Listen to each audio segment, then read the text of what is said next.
Welcome to your daily 49ers update. I'm Rob Stats Guerrero. Here is what's happening.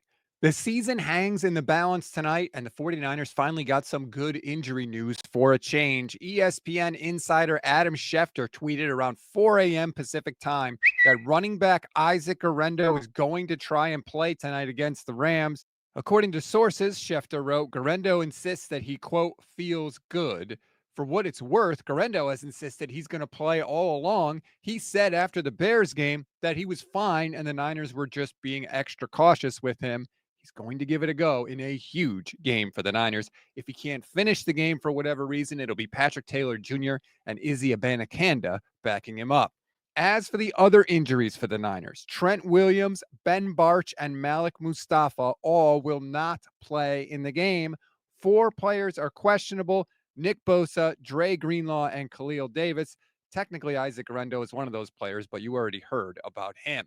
When the game does get underway, of course, all eyes will be on Deebo Samuel after his tweets earlier in the week.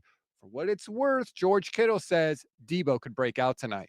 To me, Deebo's very close to just breaking it wide open, so I'm very excited for him this Thursday because I think he's going to have one of those amazing Deebo Thursday night games, especially against the Rams. That's what I see. Guys want to voice their opinions on social media. It is what it is. I don't really care. It doesn't make anybody in this locker room think any differently about him. Deebo thinks highly of himself, as we all think very highly of Deebo because he's a hell of a football player. So he just wants to, be out there and contribute to the team, and I think he's going to have an opportunity to do that this weekend or this Thursday. It sure would be nice to see if it happens because we know the Niners could really, really use it. Last one for you, Brock Purdy. Give us a scouting report on that Rams defense. They do a lot, to be honest, like just coverages and how they play. They have a lot on tape, which, as an offense and a quarterback, you just got to be on top of your stuff per play. Sometimes there's those defenses where you walk up and you know what they're in and sort of expect them to do certain tendencies throughout the game from what you've seen on film. But I think these guys do a good job of switching things up and you just got to be on top of your stuff. Their front is really good and explosive. They've gotten better throughout the year. And their secondary, their linebackers, everybody, they all tie together, man. They're playing the best football that they have right now. So, huge challenge for us.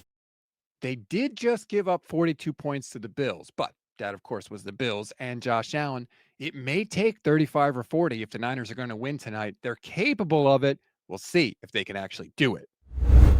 We always give you one thing to read, one thing to watch, and one thing you might have missed. One thing to read on this Thursday, Bill Barnwell has an eye to the future, specifically the 49ers offseason. He's laid out a plan for the team in that time. If you want to read it, click the link in the description of this episode. One thing to watch, this freaking channel, baby. We're going to have a preview show, 10 a.m. Pacific time today, me and Levin. Break down everything Niners Rams. You definitely want to check that out. And of course, after the game, we'll have the instant reaction show, recapping everything that happens, good, bad, and ugly. Hopefully, it's a happy recap.